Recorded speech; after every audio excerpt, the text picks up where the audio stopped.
Je me permets juste voilà, d'enregistrer la session pour d'autres étudiants plus tard, puisque parfois il y a des petits problèmes techniques et si vous rencontrez des problèmes techniques, vous pouvez bien sûr réactiver votre micro et activer le partage d'écran. Je vous permettrai de partager votre écran pour qu'on regarde tous ensemble vos problèmes techniques. Et ça me permettra à la fin de faire une petite vidéo FAQ pour répondre aux problèmes techniques d'autres étudiants, puisque les étudiants ont à leur disposition des vidéos. Donc, si jamais vous voulez revenir sur cette séance un petit peu plus tard, on a tout ce qu'il faut sur le Knowledge Hub, tuto vidéo fait maison sur Zotero. Donc, le Knowledge Hub, on y accède depuis MyICN. Donc ici, petite icône en forme de livre ouvert. Voilà, je vais le mettre en anglais si besoin. Et puis, dans l'onglet Assistance, vous avez Tutoriel et vidéos. Et vous avez une page Guide Zotero et bibliographie. Et sur cette page, donc, vous allez retrouver les petites vidéos qui existent déjà et qui correspondent à ce que je vais vous montrer aujourd'hui. Mais surtout, vous avez un guide PDF si vous préférez le papier. Et puis, vous avez un lien pour télécharger Zotero. Et donc, c'est ce qu'on va faire comme première étape. Je vous remets le lien dans le chat si vous souhaitez aller plus vite. Donc, je vous invite à aller sur le lien que je viens de vous donner, zotero.org/download. Et il va falloir que vous téléchargiez Zotero pour Windows et le connecteur Zotero. Il faut télécharger les deux. Le programme, donc Zotero 5.0 for Windows, ça sera ceci. Et le connecteur, c'est ici. Alors, je vous laisse faire, je m'excuse, j'ai des étudiants devant ma porte.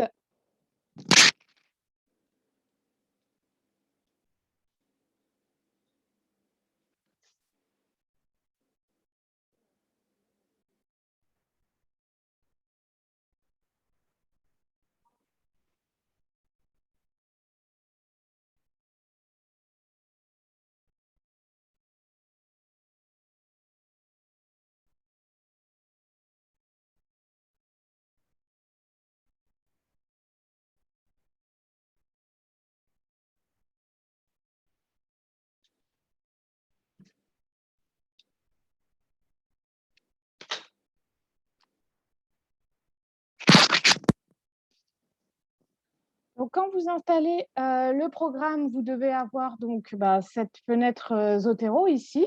Et en installant le connecteur, vous devriez avoir cette petite icône en forme de page blanche. Vous voyez, si vous voyez mon curseur ici, en haut à droite, à côté de ma barre de recherche sur mon navigateur Internet. Le connecteur ne fonctionne que sur Chrome ou Firefox. Les versions les plus récentes de Safari ne fonctionnent pas encore.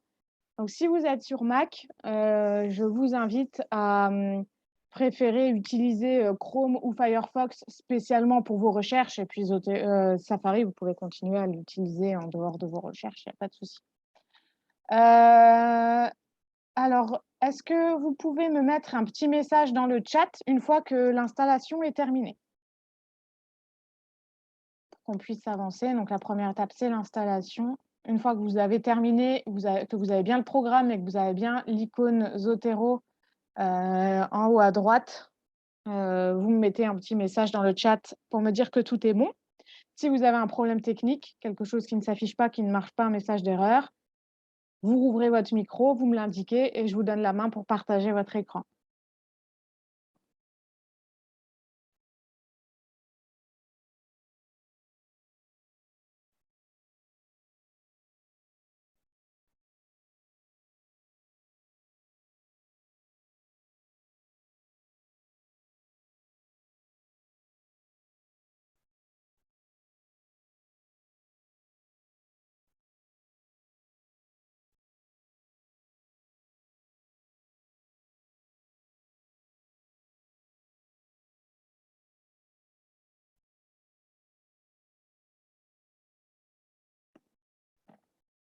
Alors, tout est bon pour Léa. C'est parfait. Donc, les autres, hein, quand c'est bon, mettez-moi un petit message que je sache qu'on peut continuer. Tout est bon pour nos cuits également.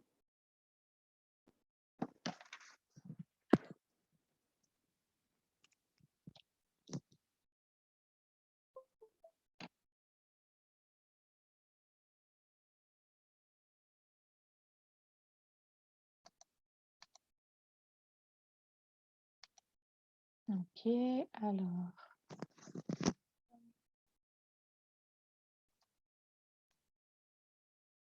Tout est bon pour Pascal.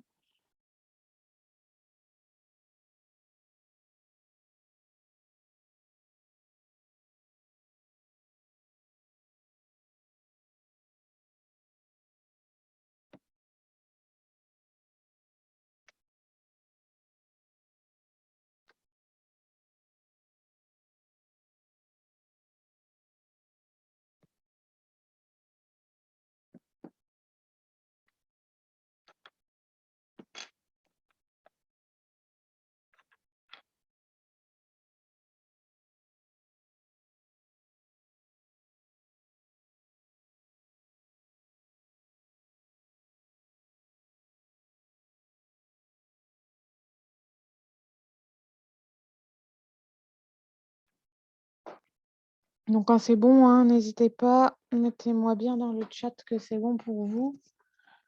Voilà, parce que là, c'est bon pour 3 personnes, mais les autres, je ne sais pas.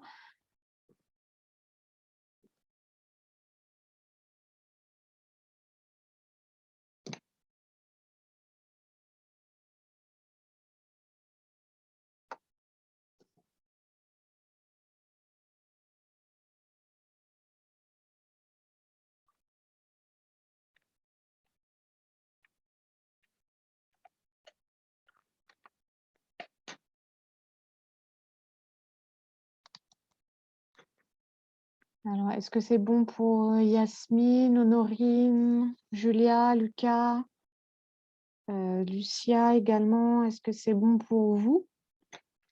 Est-ce que tout est installé? Alors, c'est bon pour Julia, merci.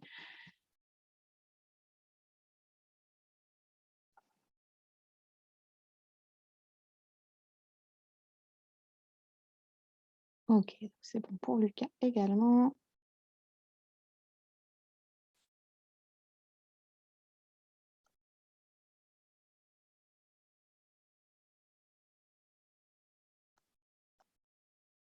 Ah, presque encore pour Lucia, donc on va attendre un petit peu.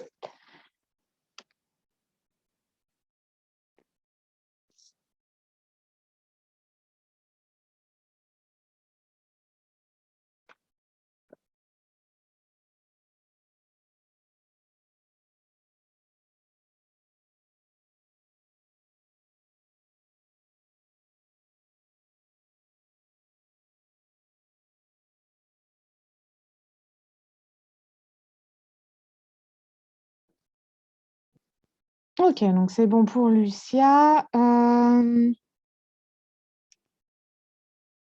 Alors,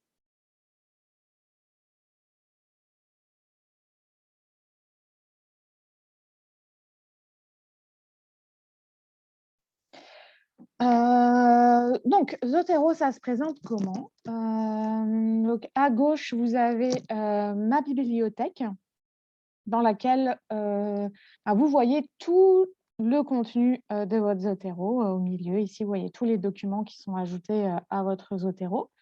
Et en dessous, vous pouvez créer donc, ce qu'on appelle des collections et des sous-collections. Vous pouvez en créer autant que vous voulez. Et donc, vous voyez dans ces collections les documents que vous avez choisi d'y ranger. Donc, au milieu, vous voyez les documents. Donc, vous voyez plusieurs types de documents, en fait, puisque vous voyez les petites icônes sur la gauche à côté du titre. Elles sont différentes suivant le type de document que vous consultez. Donc, que vous en consultez et que vous enregistrez. Donc là, type de document, j'ai article de revue, donc article de revue académique, quand j'ai une petite page de couleur blanche. Ici, j'ai un chapitre de livre. Donc, j'ai un livre ouvert et ici, j'ai une thèse. Et donc, j'ai un petit chapeau. Après, j'ai d'autres types de documents. Par exemple, ici, j'ai un billet de blog. Ici, j'ai une page web. Là, j'ai les références d'un e-book en entier. Donc, Zotero est capable de reconnaître le type de document que vous êtes en train de consulter. Mais pour ça, il faut lui laisser le temps de charger complètement les pages que vous êtes en train de regarder. Donc, avant de vous précipiter pour appuyer sur la petite icône que vous avez sur votre navigateur ici, attendez que la page soit complètement chargée. Je vais vous remontrer un petit peu après. Donc, à gauche, ma bibliothèque, les collections. Au milieu, les différents documents. Et à droite, ben, vous voyez les références des documents que Zotero a réussi à récupérer en ligne. Donc, le type de document, et vous pouvez tout changer à la main. Donc, si le type de document n'est pas le bon, vous pouvez changer et compléter les champs à la main. Le titre, voilà, je peux modifier. Les auteurs, je peux même en rajouter ou en supprimer. Le résumé, la collection, le volume, l'édition. Voilà, si c'est la 5e édition, je peux le rajouter. Je peux changer la date s'il y a une erreur, le lieu d'édition, la mesure d'édition. Voilà. Tout peut être modifié à la main si jamais vous constatez une erreur. Donc, quand vous enregistrez un document sur Zotero, faites attention qu'il a bien enregistré le bon type de document et que vous ayez au moins un titre, un auteur, une publication, si c'est un article de revue ou de journal, et puis au moins un numéro et une date. On est au moins ça. Et puis, faites attention si vous avez cliqué trop vite sur un document depuis le Knowledge Hub, par exemple, si vous l'enregistrez sous format page web, là, vous pouvez retourner sur l'article pour l'enregistrer au bon format. Je vais vous montrer tout ça. Donc, je vous invite déjà en cliquant ici sur la petite icône jaune juste au-dessus de ma bibliothèque, le petit bouton en forme de dossier. Je vous invite à créer une nouvelle collection, à lui donner le nom que vous voulez, mémoire ou test, ou voilà, je peux appeler Atelier Zotero.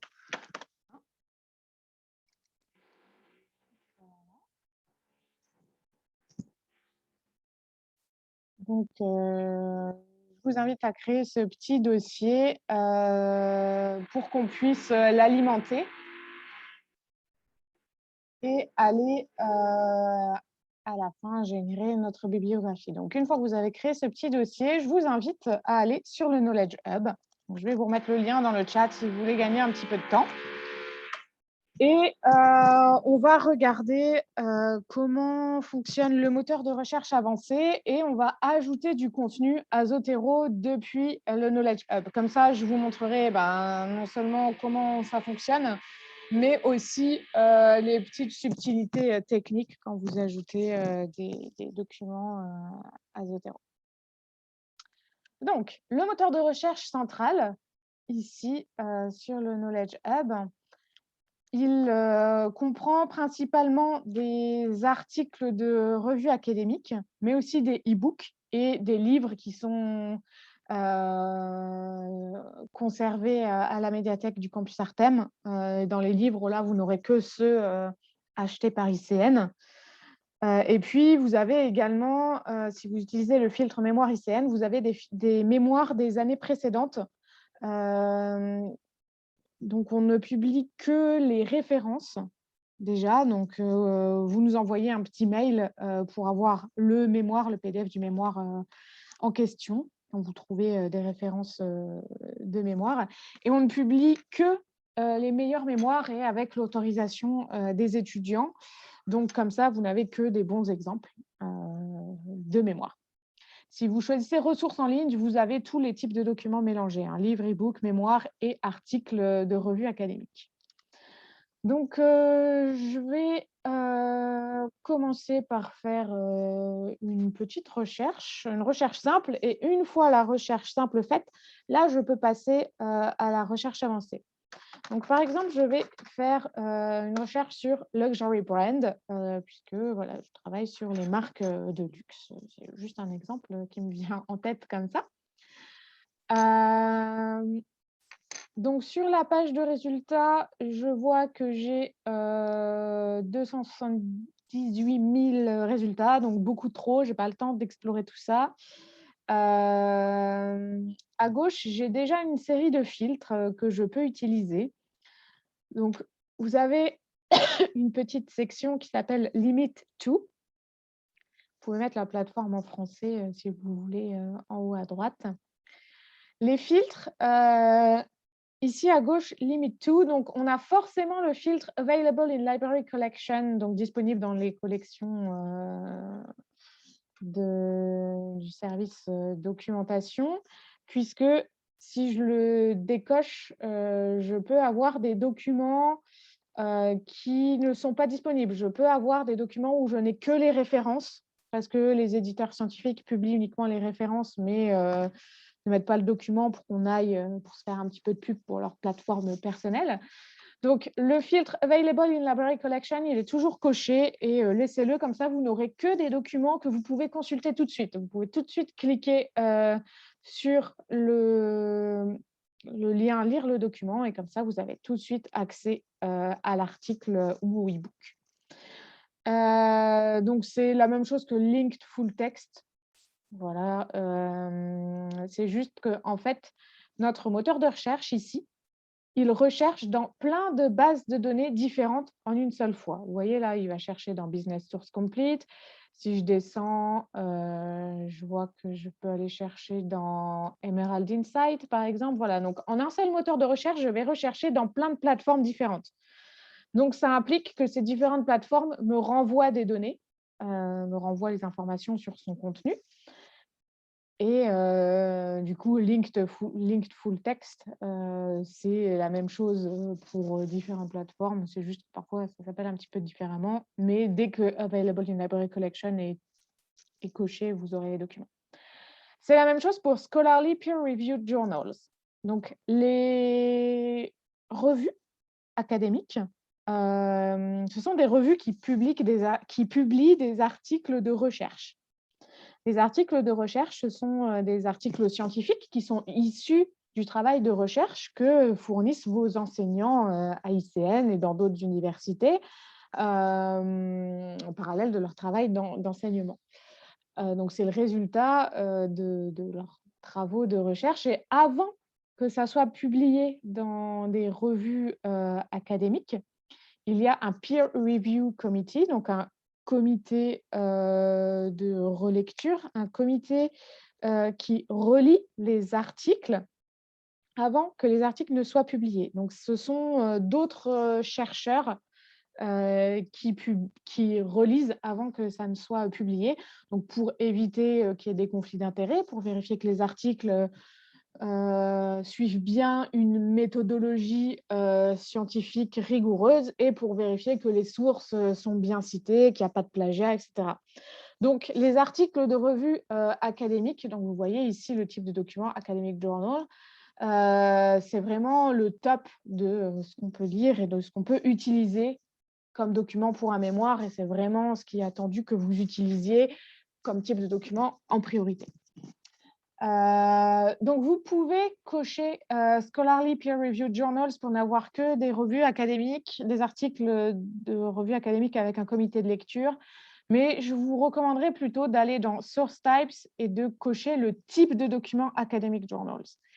Pourquoi? Parce que comme je vous disais, il y a plusieurs bases de données derrière le moteur de recherche et il y a certaines bases de données qui ne renvoient pas l'information, qui ne disent pas « Ah, cet article vient d'une revue avec un comité de lecture alors que c'est bien une revue avec un comité de lecture, mais il y a certaines bases qui ne le précisent pas forcément parce qu'ils n'offrent que ce type de revue. Donc, c'est juste un petit lien technique entre les deux plateformes qui est info qui n'est pas envoyée, alors qu'on a bien des revues avec un comité de lecture, donc ça serait dommage de passer à côté. Donc, préférez utiliser ici le filtre Academic Journals si vous voulez uniquement ce type de document. Vous pouvez trier aussi par subject, donc c'est la liste de mots-clés qui est renvoyée par les documents qui ressortent dans ma recherche. Vous voyez ici, Pour chaque document, j'ai une petite ligne qui s'appelle Subject. Bon, il y en a certains où elle n'y est pas, mais la majorité du temps, elle y est, puisque dans les bases de recherche académiques, tous les documents sont indexés, c'est-à-dire qu'on leur met une petite liste de mots-clés, un petit peu comme des étiquettes, pour savoir exactement les concepts qui sont abordés dans ces articles.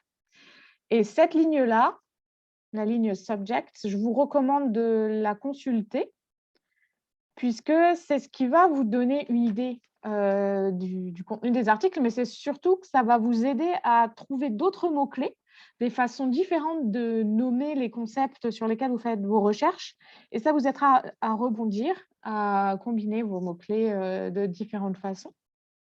Donc, ça peut vous donner des idées. Donc, n'hésitez surtout pas à aller jeter un œil. On reviendra dessus juste après. Donc, vous pouvez trier par mots-clés, donc les mots-clés qui sont les plus utilisés dans les articles qui ressortent dans ma recherche. Et puis, vous pouvez filtrer par langue. Vous voyez que j'ai mis un mot-clé en anglais. Pourquoi? Parce que la majorité du contenu de recherche académique et la majorité du contenu qu'on propose est en anglais. Donc, parfois, c'est assez simple à lire et vous vous y retrouverez, même si vous n'êtes pas très à l'aise en anglais. Mais voilà, la majorité de la production scientifique à l'heure actuelle est en anglais, donc c'est plus pertinent de faire une recherche avec des mots-clés en anglais. Mais comme je vous indiquais, la petite liste subject, les documents, même s'ils sont dans une autre langue, sont très souvent indexés, donc étiquetés comme ça avec des mots-clés en anglais. Donc c'est pour ça que j'ai du français, de l'allemand, du portugais, etc. Donc la langue des mots-clés que vous allez utiliser va influencer vos résultats de recherche. Vous pouvez faire vos recherches avec des mots-clés en français et les résultats qui ressortiront seront en français, mais vous aurez un petit peu moins de contenu. Voilà. Donc, quand je regarde un document, je vois que j'ai son titre, la première ligne, à gauche, le type de document, les auteurs, la revue dans laquelle ça a été publié, la date de parution, numéro de page, et puis voilà, j'ai souvent aussi le volume et le numéro dans lequel c'est paru. Donc, c'est assez important de reconnaître le type de document et d'où il provient, donc quel auteur et quel journal. Je descends un petit peu, voilà, là j'ai un e-book par exemple, donc j'ai pareil le titre, l'auteur, le lieu de parution et l'éditeur et la date de parution. Ça vous donne une petite idée. Vous avez aussi le filtre sur les dates de parution, donc là c'est à vous un petit peu de jauger. Il n'y a pas forcément, il faut essayer d'avoir des documents assez récents, mais là ça dépend vraiment du sujet sur lequel vous travaillez. Il peut y avoir des documents anciens qui sont toujours pertinents. Donc là, c'est un petit peu à vous de voir. Voilà, donc si je veux faire une recherche avancée, je vais aller sur Advanced Search, ici, et je vais essayer de limiter mes résultats, puisque là, j'avais plus de 278 000 résultats, c'est beaucoup trop. Donc, je vais affiner, puisqu'en général, je ne travaille pas que sur un seul concept. Donc, par exemple, Luxury Brand, je vais ajouter Marketing Strategy et peut-être Millennials, par exemple. Je travaille sur les stratégies marketing employées par les marques de luxe envers la catégorie des millennials, par exemple. Donc là, j'ai mis 3 mots-clés. Vous pouvez en mettre plus, mais bon, plus vous en mettez, plus vous êtes restreint, donc vous n'aurez peut-être pas forcément de résultats. Vous pouvez en mettre moins. Vous voyez, là, vous pouvez ajouter, enlever. Ce qui va jouer, c'est la façon dont vous allez les combiner. Donc là, j'ai mis « and » à chaque fois. Ça veut dire que je ne veux que des résultats qui vont mentionner ces 3 mots-clés à la fois. Donc, tous les documents qui vont sortir là dans mes résultats, il y aura Luxury Brand, Marketing Strategy et Millennials mentionnés au moins une fois dans tous les articles. Mais il y aura ces 3 mots-clés mentionnés au moins une fois dans tous les articles. Ils ne seront pas individuels. Si je mets « or », j'aurai des documents avec Luxury Brand seul, Marketing Strategy seul et Millennials seul. Si je mets Not, je vais exclure complètement un mot-clé. Je peux mettre Luxury Brand, mais je ne veux pas qu'on me parle de Marketing Strategy, donc je vais mettre Not. Je ne veux pas qu'on me parle des Millennials non plus, donc je peux mettre Not et j'exclus totalement les articles qui me parlent de ces autres termes. Ça peut être utile, par exemple, si vous travaillez sur un mot-clé qui a plusieurs sens. Par exemple, Jaguar, vous travaillez sur la marque de voiture et pas l'animal, vous allez mettre Jaguar, not animal. Et là, tous les articles qui parlent des animaux, ils seront exclus. Donc, ça, c'est la façon dont vous allez combiner vos mots-clés. Et à droite, ici, dans Select Field, vous allez indiquer au moteur de recherche dans quelle partie des documents vous voulez qu'il cherche vos mots-clés. Donc, si je ne choisis rien ou si je choisis All Text, je vais chercher dans le texte intégral des documents qui existent dans mes bases de données. Donc, je vais chercher dans les 300 pages d'un e-book, dans les 20 pages d'un article académique, etc. Donc là, c'est très, très large. Si j'ai un e-book où ces 3 mots-clés ne sont mentionnés qu'une fois sur 300 pages, ça ne sera pas du tout pertinent. Mais comme j'aurais demandé à chercher dans le texte intégral, ça va quand même remonter dans mes résultats. Si je veux être un petit peu plus précise, je vais chercher mes mots-clés dans Abstract. Abstract, c'est le résumé. Si mes mots-clés apparaissent dans le résumé, là, j'ai quand même la chance d'avoir quelque chose de pertinent. Je peux chercher dans le titre, title. Donc là, si mes mots-clés sont dans le titre, normalement, je suis très, très précise.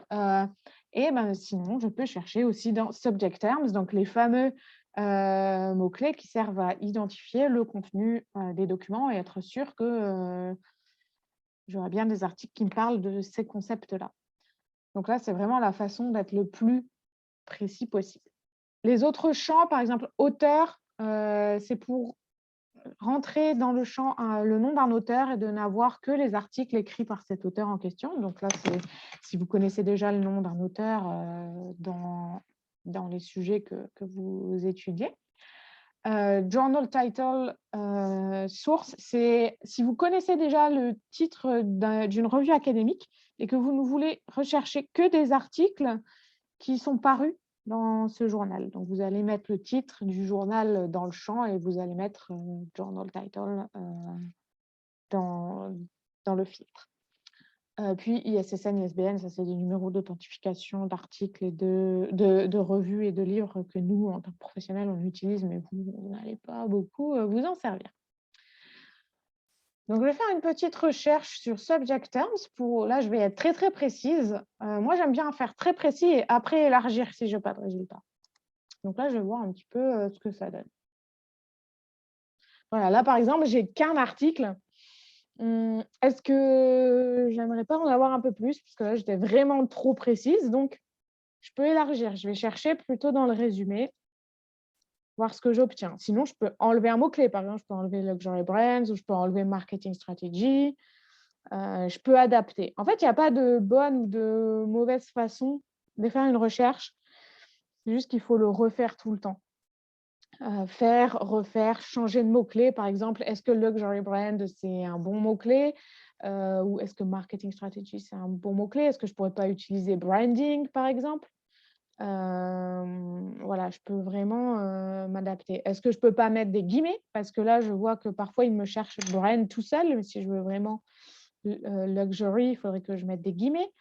Où là, je vois que luxuries, c'est utilisé. Peut-être qu'avec ce terme, j'aurai plus de résultats ou des résultats plus intéressants. Donc, c'est vraiment y aller à tâtons, essayer, etc. Donc là, c'est une façon de faire des recherches. Donc là, j'ai fait ma recherche et il y a des résultats qui m'intéressent et je veux les ajouter à ma collection Zotero que j'ai créée un peu plus tôt, Atelier Zotero 1.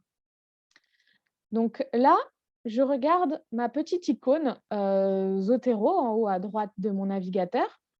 En gros, dès que je veux ajouter du contenu, c'est simple, il faut que Zotero soit ouvert, que j'ai sélectionné la collection où je veux ranger mes documents et j'ai juste appuyé sur ce bouton. Et ce bouton, comme je disais, c'est celui qui va vous dire que Zotero a réussi à identifier le type de document que vous êtes en train de consulter. Mais Zotero, il est aussi capable d'identifier que là, je suis sur une page de résultats de recherche. Si je fais une recherche sur Google, il sera capable d'identifier que je suis sur la page de résultats de Google et il me mettra la même icône. En fait, cette petite icône jaune en forme de dossier, quand j'appuie dessus, elle me permet d'enregistrer plusieurs résultats à la fois. Donc là, j'ai tous les résultats de ma recherche sur la page 1 et je peux sélectionner 3 articles qui m'intéressent. Hop, je clique sur OK et je vois ici que Zotero est en train d'enregistrer les documents dans le dossier Atelier Zotero 1. Donc, je vois qu'il enregistre là les titres et dès qu'il arrive à récupérer le full texte en PDF, il l'enregistre également dans ma collection. Hop. Donc là, si je regarde Atelier Zotero 1, j'ai mes 3 documents. Il les a bien enregistrés en tant qu'article de revue. Et ici, il y a un article où il a réussi à récupérer le PDF. Donc, en général, dès qu'il arrive à récupérer le PDF, il le fait. Vous voyez ici, il y a une petite flèche bleue juste à côté de mon icône qui m'indique le type de document. Et là, je vois qu'il a enregistré le PDF en texte intégral et je peux double-cliquer pour aller consulter l'article, le PDF de l'article. Sinon, je double-clique sur la référence et je suis emmenée sur le Knowledge Hub et je vais récupérer voilà, l'article. Ici, la description de l'article et à gauche, je peux cliquer sur lire le document et je serai emmenée sur la base de données où se trouve l'article puisque, comme je vous expliquais, c'est plusieurs bases de données qui se trouvent derrière le moteur de recherche. Voilà, là, typiquement, je suis arrivée sur une base de données qui s'appelle ABI Inform. Donc ça, c'est une façon d'ajouter du contenu à Zotero. C'est quand vous êtes sur une page de résultats de recherche. Mais si vous voulez ajouter des articles un par un, parce que vous préférez savoir de quoi les articles parlent avant de les ajouter réellement à votre Zotero, ce que je vous recommande de faire, c'est de ne pas cliquer sur PDF full text ou lire le document tout de suite. Je vous recommande de cliquer sur le titre. Pourquoi? Quand je clique sur le titre d'un document, je n'ai pas accès au document tout de suite, mais j'ai accès à une page avec toutes les données descriptives d'un document et dont un résumé. Et donc, le résumé, ben là, ça va vous aider, vous, à savoir si l'article est intéressant ou pas. Et sur cette page, ben, j'ai toutes les données dont Zotero a besoin pour me faire une belle bibliographie à la fin. Le titre, les auteurs, la source, donc journal, numéro, date de parution, etc. Et c'est depuis cette page que je vais cliquer sur l'icône Zotero. Vous voyez, ma page s'est chargée complètement. L'icône a changé, elle est en forme de petite page blanche parce qu'elle a reconnu que j'étais sur un article de revue académique. Donc, hop, je clique et depuis cette page descriptive, j'enregistre ma référence. Après, vous pouvez cliquer sur lire le document, aller vite fait le consulter sur la page, sur la base de données cible et puis retourner sur la page de résultats pour l'enregistrer dans Zotero. C'est juste que parfois, quand je clique sur lire le document, des fois, j'arrive directement sur le PDF. Et Zotero, il n'aime pas trop quand je suis sur un PDF seul. En fait, Zotero, il n'arrive pas à lire les PDF seuls. Donc, si vous êtes sur un PDF, il ne faut pas essayer d'enregistrer le PDF tout seul parce que Zotero, il considère ça comme une image et il n'arrive pas à aller lire le titre, il n'arrive pas à aller lire l'auteur, etc. Donc, faites bien attention à ça. Voilà. Donc, ce que je vous invite, vous, à faire de votre côté, c'est vous connecter au Knowledge Hub, faire une recherche avancée et prendre le temps d'ajouter au moins 3 documents. Ça sera important pour la suite qu'on en ait au moins 3. Donc, je vous invite à ajouter au moins 3 documents à votre collection Zotero sur les sujets qui vous intéressent. Vous avez peut-être déjà une petite idée, donc autant que les documents vous servent plus tard. Et c'est là parfois qu'on a des petits problèmes techniques, que l'ajout ne se fait pas bien. Donc, n'hésitez pas à rouvrir votre micro si vous avez un problème technique et on partage votre écran pour regarder ensemble comment ça se passe. Donc, je vous laisse là, prenez le temps, hein, 5-10 minutes de faire ça. Et dès que c'est bon, si vous n'avez aucun problème, vous me le dites dans le chat et si vous avez des problèmes, eh ben, vous me le signalez également. Voilà, donc je vous laisse un petit peu vous amuser sur l'outil de recherche et ajouter du contenu à Zotero.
Donc je vous rappelle, hein, si tout se passe bien. Bonjour.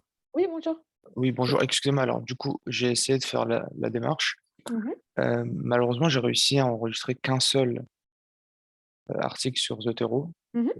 Et je sais pas pourquoi. Ça me dit qu'il y Alors, a une erreur, mais pourtant, je fais exactement la même manip sur tous les articles. Il n'y en a qu'un seul où c'est passé. d'accord, hop, je vous donne, la main pour partager votre écran. Hop, j'arrête de partager le mien. Voilà, je vous laisse partager le vôtre pour qu'on voit, Alors, un petit peu ce qui se passe. voilà. Ici? Ouais. Ah, alors, vous voyez en haut, vous avez welcome guest, Oui. sign in. Voilà, donc cliquez dessus. J'ai Ah, oublié de ok. vous préciser tout ça.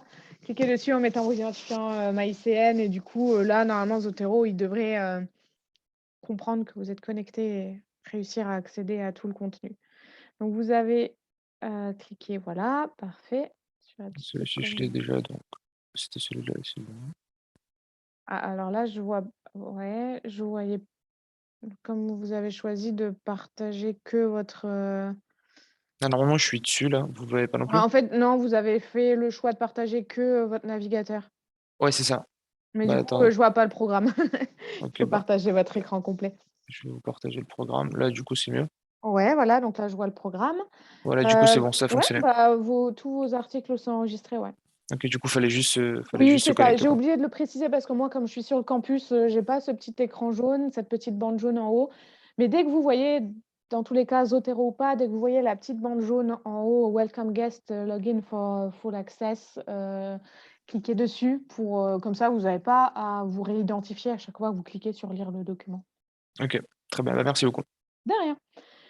Oui, donc comme je vous disais, si vous n'avez pas de problème technique, mettez-moi un petit message, hein, dans le chat pour me dire que c'est tout bon pour vous, pour qu'on puisse savoir si on avance. Ouais, donc c'est tout bon pour Léa. Merci Léa.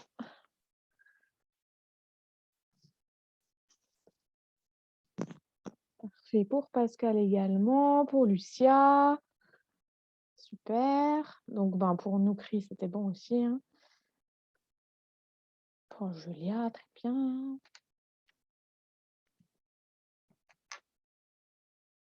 Je vais partager mon écran. Hop.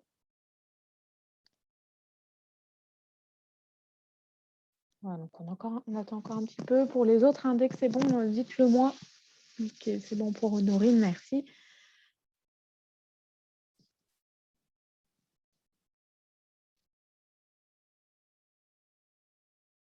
C'est bon pour Yasmine. C'est super, on n'a pas trop de problèmes techniques en ce moment.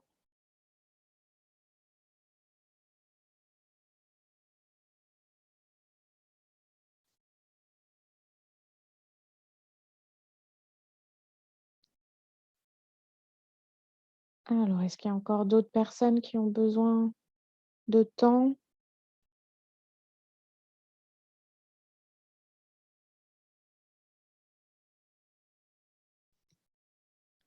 Donc, si vous avez réussi à ajouter du contenu à Zotero, vous avez compris le concept en fait. Donc, vous cliquez sur l'icône dès qu'il y a quelque chose qui vous intéresse et que vous voulez le mettre dans vos collections Zotero. Voilà, en faisant bien attention que la page soit complètement chargée et que Zotero reconnaisse bien le type de document que vous êtes en train de consulter, puisque si vous enregistrez une page web comme là, par exemple, baromètre sur la perception des discriminations dans l'emploi, bon là, j'avais vraiment un site web enregistré. Mais les sites web, ils ne sont pas tous forcément très bien référencés. Donc, n'hésitez pas à aller compléter à la main les informations quand Zotero ou vous-même choisissez d'enregistrer une page d'un site web classique en dehors du Knowledge Hub. Voilà, n'hésitez pas à remplir un petit peu les informations à la main, notamment au moins un nom d'auteur et une date de parution si vous en trouvez un, et un titre de page. Donc là, on a enregistré du contenu dans Zotero. Donc vous pouvez, avec un petit drag and drop comme ça, déplacer vos documents d'une collection à une autre. Mais votre document, il restera toujours dans la collection d'origine. Vous voyez là, Art Sustainable Luxury Goods, etc. Je l'avais dans ma collection Atelier Zotero 1, je l'ai mis dans la collection Bibliographie, mais il est toujours dans Atelier Zotero 1 parce que je peux m'organiser par thématique et je peux avoir un article qui corresponde à plusieurs thématiques ou à plusieurs chapitres et du coup, je vais le mettre dans plusieurs collections différentes. Donc, je peux faire un clic droit sur mon article pour le retirer de la collection d'origine et le laisser uniquement dans la collection bibliographie, par exemple, ou inversement. Dans un petit clic droit, je peux le retirer de la collection. Je peux faire un clic droit sur mes collections. Je peux faire des sous-collections, je peux les renommer. Si vous faites supprimer la collection, ça va supprimer la collection Atelier Zotero 1, mais vos documents existeront toujours et seront rangés dans ma bibliothèque.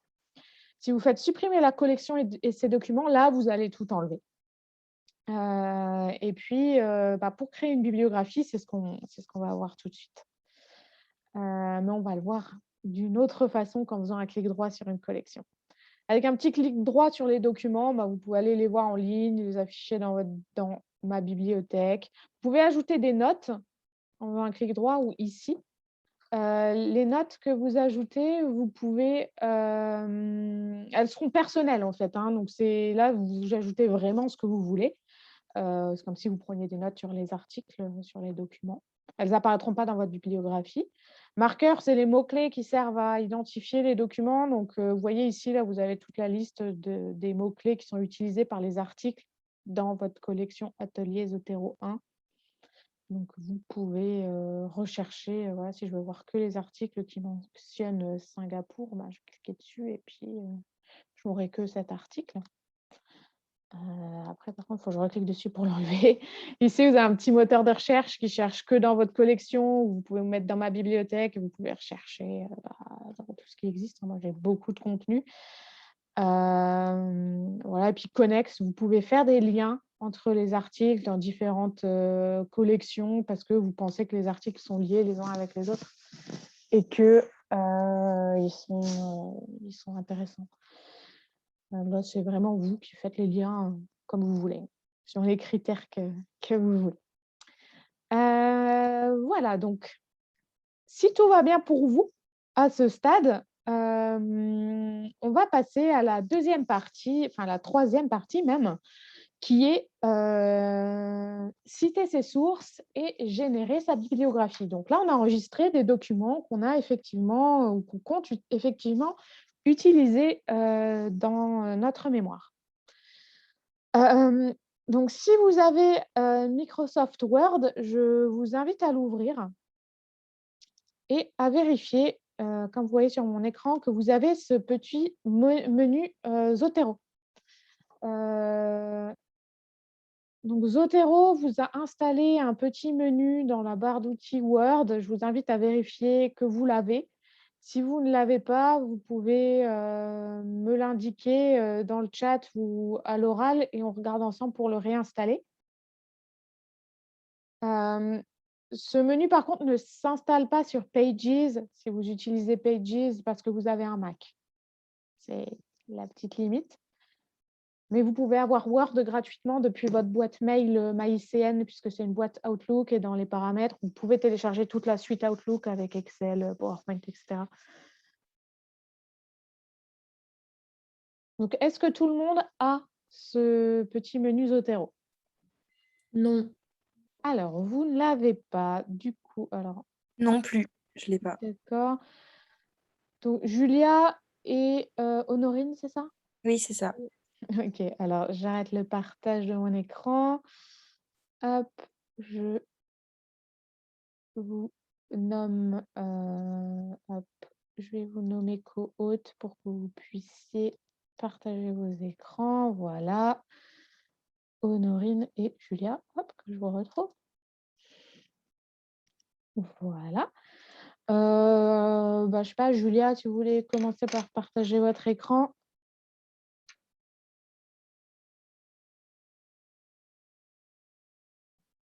Vous pouvez réactiver votre écran, s'il vous plaît, votre micro. Parfait. Je chercher, donc je pense que c'est ça. Écran partagé et puis après, vous choisissez écran. Ouvrir. Il faut que j'autorise juste parce que je n'ai jamais fait. Ok. Hop. Hop. Je pense que c'est bon. Je vois pas votre écran, non? Maintenant, peut-être. Voilà. Ok, parfait. Alors, ouais, vous avez une version un petit peu ancienne. Est-ce que vous pouvez complètement fermer Word, complètement fermer Zotero et les rouvrir? Donc, quand je dis complètement, comme je vois que vous êtes sur Mac, vous allez aller en bas dans votre barre de menu et faire un clic droit sur l'outil et faire quitter. Et pareil pour Zotero. Voilà, puis après, vous allez dans vos applications et puis dans le Launchpad. Du coup, je rouvre maintenant, c'est ça? Ouais, c'est ça, on va voir. Voilà.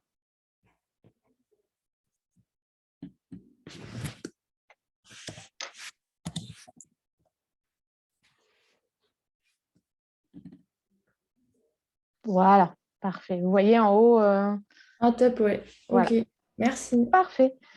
Du coup, je vous laisse arrêter le partage et on va passer à Honorine, si vous voulez bien. Oui.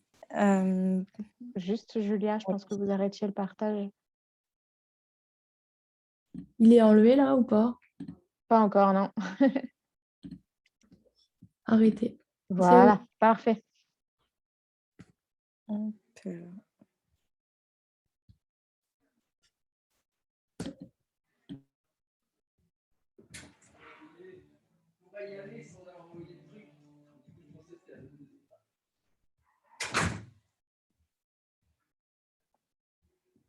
sais pas si ça fonctionne. Alors, c'est bon. Oui, voilà. Donc, ouais, je pense que vous avez peut-être le même souci si vous essayez de fermer. J'ai tout arrêté, mais là, Microsoft rame. En fait, Ok, on va attendre un petit peu peut-être. ouais.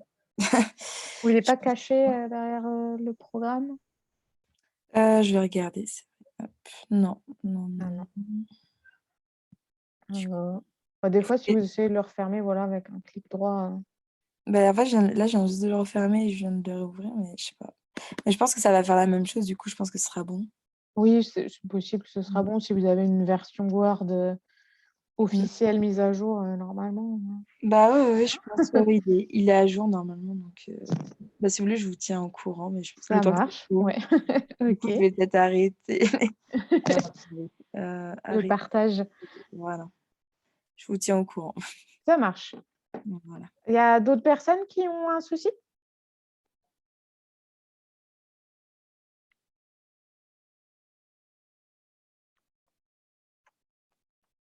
Alors, si personne d'autre n'a de souci, hop, je repartage mon écran. Hop. Donc là, on est sur Word et on va passer à la rédaction de notre mémoire. Et donc, vous savez que dans votre mémoire ou même dans n'importe quel travail que vous allez rendre que vous devez rendre au cours de votre programme, de vos études à ICN, vous devez citer vos sources. Donc, vous citez vos sources quand vous reformulez, même si vous paraphrasez, l'information n'est pas la vôtre. Et du coup, il faut l'idée, le concept, l'information n'est pas la vôtre, même si c'est reformulé, même si c'est paraphrasé. Donc, il faut quand même citer votre source, sinon ça reste du plagiat. Et il faut quand même citer dès que vous mettez, même si vous mettez des guillemets. Après, on n'est pas forcément obligé de mettre tout le temps des guillemets. Donc, on va regarder un petit peu tout ça. Donc là, je vais taper une phrase. Par exemple, je vais mettre 10% des millennials ne regardent pas de publicité à la télévision, par exemple. J'ai paraphrasé quelque chose que j'ai trouvé dans un article, mais ce n'est pas moi qui ai inventé ce chiffre de 10%. Donc là, à l'endroit où j'ai emprunté cette information dans mon mémoire, il faut que je cite ma source. Il faut que je dise d'où ça vient à mon lecteur. Parce que le lecteur il va se dire, mais c'est vous qui avez inventé, qui avez trouvé ce chiffre avec vos propres études. Enfin, d'où est-ce que ça vient? Donc, dans mon menu Zotero, je vais cliquer sur le premier bouton Add Edit Citation pour insérer une citation. Donc, insérer les informations qui me disent d'où proviennent ces 10%. Donc, quand je fais ma première citation, j'ai cette fenêtre qui s'ouvre, mais après, je ne l'aurai plus. Quand je fais ma première citation, je dois indiquer quel style de citation je vais suivre tout au long de mon document. Donc là, je vais choisir une norme, en fait, pour rédiger ma bibliographie et pour rédiger mes sources. Donc, nous, à ICN, on vous recommande la norme qui s'appelle American Psychological Association, APA, la 7e édition, 7th edition. Pourquoi? Malgré son nom, c'est une norme qui est très utilisée en management, en économie, en sciences de gestion en général, parce que c'est une norme quand même assez facile à utiliser. Je vous montrerai à la fin, une fois qu'on aura fait tout, comment elle fonctionne. Vous allez voir que c'est assez simple en fait. Et puis la langue, on prend bien cette norme, American Psychological Association. La langue, ça dépendra de la langue dans laquelle on rédige notre mémoire. Donc là, je vais mettre sur le français. Il y a peu de différence, je pense. Je m'adresse à Gabriella qui est là, mais je pense qu'il y a peu de différence d'une langue à l'autre, à part si vraiment on Oui, il y a change. peu de différence, oui. C'est vraiment si on a des Ouais. langues avec des caractères spéciaux comme le grec ou des langues nordiques ou des choses comme ça, pour que les caractères spéciaux soient bien reconnus. Voilà, il y a peu de différence. Et ensuite, le reste, par défaut, les paramètres sont bien, donc on n'a pas besoin d'y toucher. Et on clique juste sur OK une fois qu'on a choisi notre langue et notre norme. Et là, j'ai une petite barre de recherche Zotero qui s'ouvre. Donc là, je peux rentrer mes mots-clés pour aller chercher mes articles, mais moi, ce que je préfère, je trouve ce qui est un petit peu plus confortable, c'est de cliquer sur le Z ici. Quand vous cliquez sur le Z de votre petite barre de recherche, vous avez un onglet Vue classique.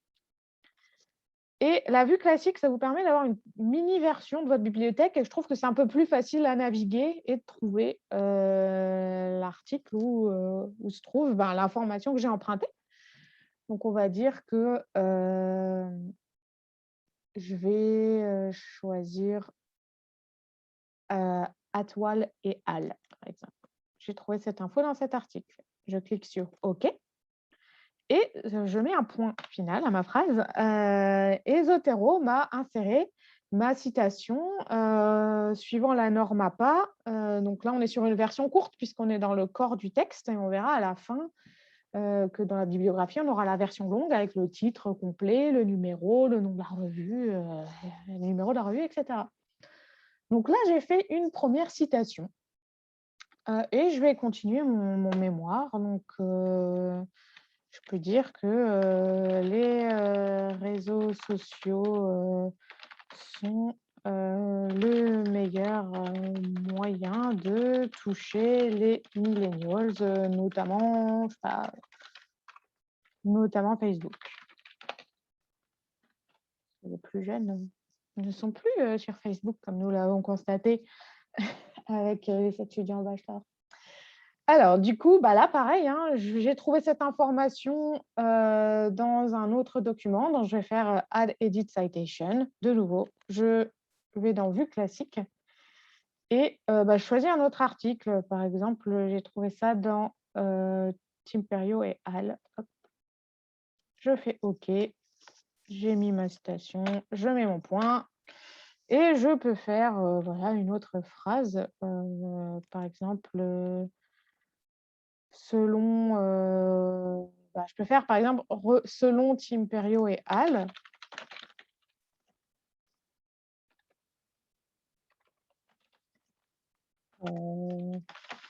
Les millennials ne sont pas sensibles à la presse papier. Et là, je vais ajouter, je peux rajouter Timperio et Al une deuxième fois. Je me remets, vue classique, et là, je sélectionne l'article. Et voilà, j'ai emprunté autre chose dans ce même article. Donc, encore une fois, il faut que je cite ma source. Et un même article peut être cité plusieurs fois, ou vous pourrez vous contenter de ne le citer qu'une fois parce que vous n'avez emprunté qu'une petite information ou une donnée dans le document. Donc là, on va dire que j'ai fini mon mémoire pour l'exemple et je vais passer à ma bibliographie finale. Donc tout à la fin de mon document, après mes annexes, je vais faire ma bibliographie. Et là, pareil, je vais demander à Zotero de générer automatiquement ma bibliographie à partir des documents que j'ai cités. Donc, je vais faire ici le deuxième bouton, tout simplement, Add Edit Bibliographie. Et vous voyez que Zotero m'a fait ma bibliographie avec les deux documents que j'ai cités.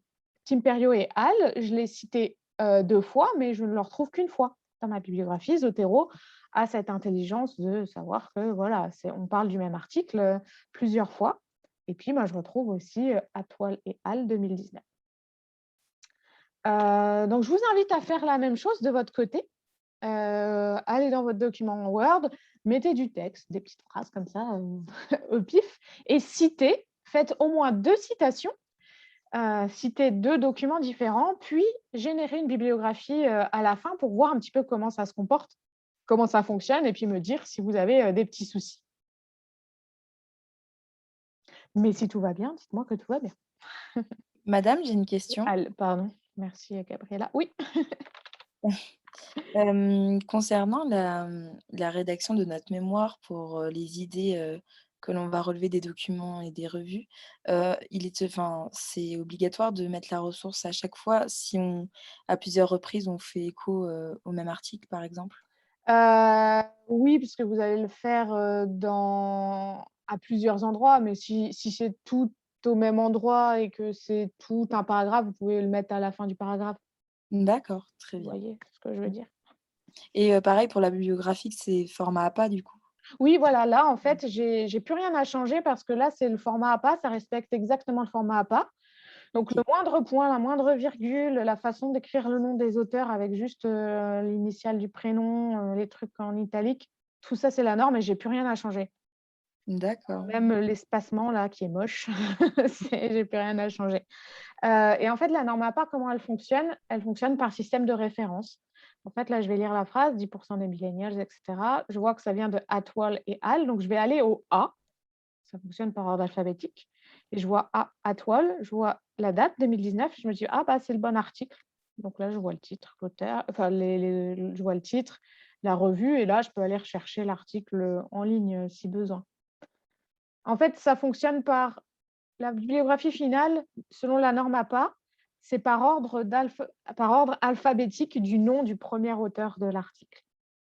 Donc D'accord, merci. là, vous n'avez pas besoin de changer quoi que ce soit. Je n'ai pas besoin de modifier ma biblio pour classer les références par type de document ou par chapitre. Non, là, il n'y a plus rien à faire.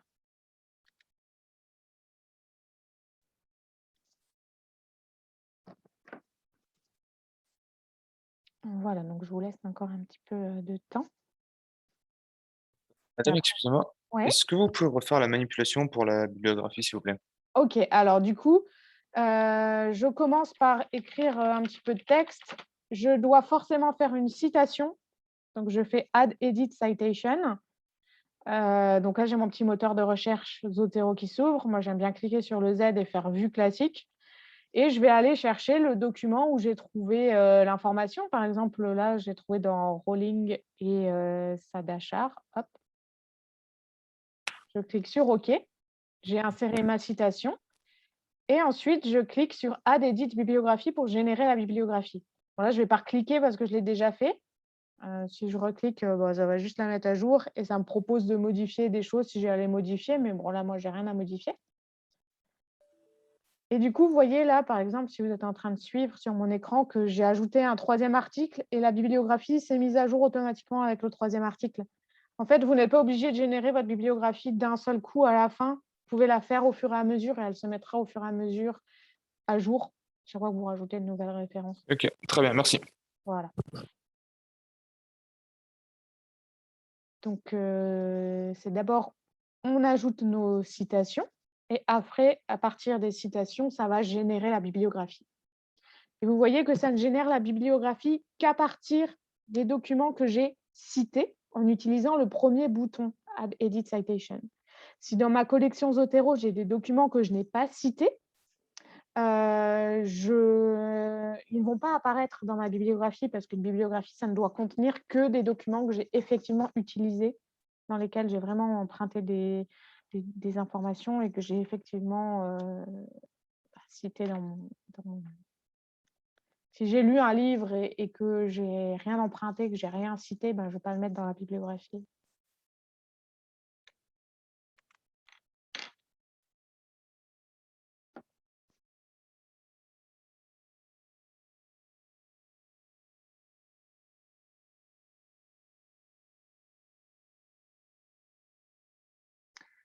Voilà, donc je vous laisse.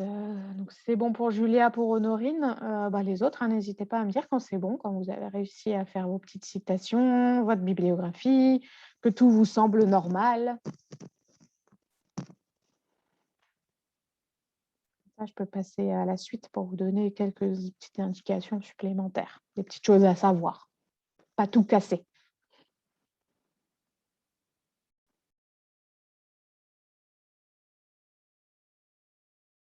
Ok, c'est bon.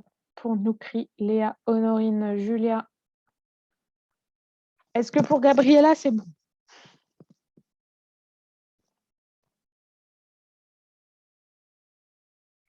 Oui, c'est bon pour moi, Ah, merci. parfait.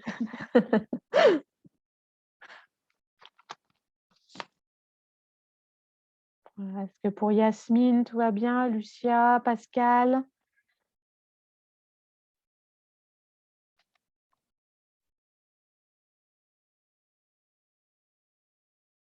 Ah oui, peut-être sur LibreOffice, c'est peut-être un petit peu compliqué parce que vous avez peut-être un menu où il y a juste les petites icônes et pas le texte. C'est bon pour Lucia aussi. Bon, ça me semble pas mal hein, pour tout le monde. Les dernières petites choses que j'ai à vous indiquer, donc c'est sur Word en fait. Si vous regardez les champs, le texte que vous avez ajouté à l'aide de Zotero, quand vous placez dans vos citations par exemple ou sur votre bibliographie, vous voyez que c'est grisé. Alors sur LibreOffice, c'est peut-être un petit peu différent. Mais quand le texte est grisé comme ça, c'est parce qu'il y a toujours un lien entre votre bibliothèque Zotero et vos citations dans votre document Word. Donc, s'il y a un problème, par exemple, il y a une erreur de date ou il y a une faute d'orthographe dans le nom, dans un prénom, dans un titre, ne modifiez pas à la main directement dans Word. Allez modifier l'information sur Zotero et ensuite appuyez sur le petit bouton Refresh ici. Par exemple, Atwal et Al, ce n'est pas publié en 2019, il y a une petite erreur, c'est publié en 2020. Donc, je vais aller dans Zotero, je vais aller sur la référence, je vais aller ici à droite et dans la date, je vais modifier, je vais mettre 2020. Voilà. Donc, je vais retourner dans mon document Word, je vois que Atwal et Al, ma première citation, c'est toujours 2019. Je vais cliquer sur Refresh et voilà, ça a modifié dans la citation ici, ça a modifié dans la bibliographie. Et ça vous permet comme ça de ne pas faire d'erreur parce que si Atwal et Al, j'avais généré une citation, je ne sais pas, 10 fois dans mon mémoire, si je modifie à la main, non seulement je vais casser le lien entre Zotero et mon document Word, et du coup, si je n'ai pas encore généré ma bibliographie, ça va me poser des problèmes, et je risque d'oublier, dans les 10 occurrences, je peux en oublier une ou deux. Donc, modifiez sur Zotero et faites Refresh. Si jamais vous voulez changer de style, vous pouvez aller dans Document Preferences et là, vous pouvez choisir un autre style, si jamais vous avez vu avec votre tuteur pour changer de style. Mais la norme APA, voilà, on n'est pas trop habitué en tant que francophone. Souvent, on aime bien ce qui fait des notes de bas de page. Il y a des styles qui existent, qui fonctionnent avec des notes de bas de page. Voilà, mais vos enseignants ont l'habitude de lire en fait cette norme et de voir des parenthèses un peu partout et ils préfèrent ça qu'une note de bas de page. Donc, voilà, la norme APA, c'est plutôt recommandé, mais on ne sait jamais, c'est toujours utile de le savoir. Autre chose, si jamais vous travaillez sur plusieurs ordinateurs ou si vous voulez travailler en groupe ou si jamais vous avez peur de perdre vos données parce que on ne sait jamais ce qui peut arriver, on peut perdre son ordinateur, se le faire voler, ça peut être cassé. Vous pouvez vous créer un compte gratuit sur zotero.org et après, vous pouvez aller dans Édition, Préférences. Alors, sur Mac, ça sera un petit peu différent. Vous devrez aller sur la petite pomme en haut à gauche et vous allez avoir les préférences ou les paramètres. Et vous allez avoir un petit onglet qui s'appelle Synchronisation. Et dans Synchronisation, vous pouvez rentrer, donc là, vous voyez mon compte Virginie RI. Vous pouvez rentrer donc votre nom d'utilisateur, votre mot de passe. Là, c'est vous qui le choisissez sur zotero.org. C'est entièrement gratuit. C'est vous qui faites ce que vous voulez. Et du coup, ça va synchroniser votre bibliothèque en ligne avec le site zotero.org. Et quand vous allez installer un Zotero vide sur un nouvel ordinateur, vous allez pouvoir retourner dans Édition, Préférences, dans Synchronisation. Sur ce nouvel ordinateur, vous allez de nouveau rentrer vos identifiants ici dans l'onglet Synchronisation. Et ça va, depuis zotero.org, le site en ligne, télécharger toutes vos données dans ce nouveau Zotero sur ce nouvel ordinateur.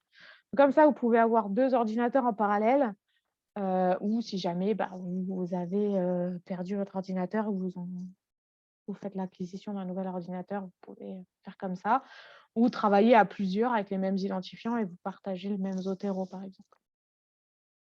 Donc ça, c'est une dernière petite astuce. Si vous voulez plus d'infos sur ça, sur comment vous enregistrer, comment faire, on pourra revenir ensemble un petit peu plus tard dessus, si vous voulez reprendre un petit rendez-vous. En tout cas, je vous ai montré les bases de Zotero. Donc, n'hésitez pas un peu plus tard si vous avez des soucis ou dans vos recherches, si vous êtes un petit peu perdu, vous ne savez pas quelle source cibler sur le Knowledge Hub, parce qu'il n'y a pas que le moteur de recherche. Vous voyez qu'il y a d'autres bases de données en dessous qui ne sont pas dans le moteur de recherche parce qu'on a des données plutôt études de marché, plutôt statistiques, plutôt données financières. n'hésitez pas à nous contacter si vous n'êtes pas sûr. Tout en bas du Knowledge Hub, vous avez notre adresse mail documentation@icn-artem. Et pendant les horaires de bureau, vous avez le chat que vous voyez ici. N'hésitez pas à nous poser des questions. On vous répond pendant les horaires de bureau. Mais pensez toujours à mettre vos identifiants, enfin votre nom, votre prénom, nous laisser des informations pour qu'on vous identifie. Parce que si vous nous posez des questions le soir ou le week-end, pour qu'on puisse vous répondre le lendemain ou le lundi matin, c'est bien d'avoir votre nom et votre adresse mail. Ou même si on est absente parce qu'on aide un étudiant 10 minutes dans la médiathèque, vous n'allez peut-être pas avoir envie de rester 10 minutes devant votre écran à attendre. Donc, on peut vous répondre un petit peu plus tard par mail. Voilà, donc n'hésitez pas à nous contacter si vous avez besoin. Vous avez les bases de Zotero. Bonne chance à vous pour votre mémoire. Et pareil, si vous faites vos recherches sur d'autres outils que le Knowledge Hub et qu'il y a des articles académiques dont vous ne pouvez pas avoir le texte intégral gratuitement, n'hésitez pas à nous contacter. On peut vous envoyer des documents, on peut vous aider à accéder à des documents que vous trouvez sur le web et qui ne sont pas accessibles librement. Donc, n'hésitez pas à nous contacter pour ça. Vous avez des questions peut-être? Non, c'est tout bon. Bon, s'il n'y a pas de questions, je vous souhaite un très bon après-midi. Merci d'avoir participé et peut-être à bientôt. Bonne journée. Merci Bonne beaucoup. journée à Au revoir. tous. Au revoir. Merci, au revoir.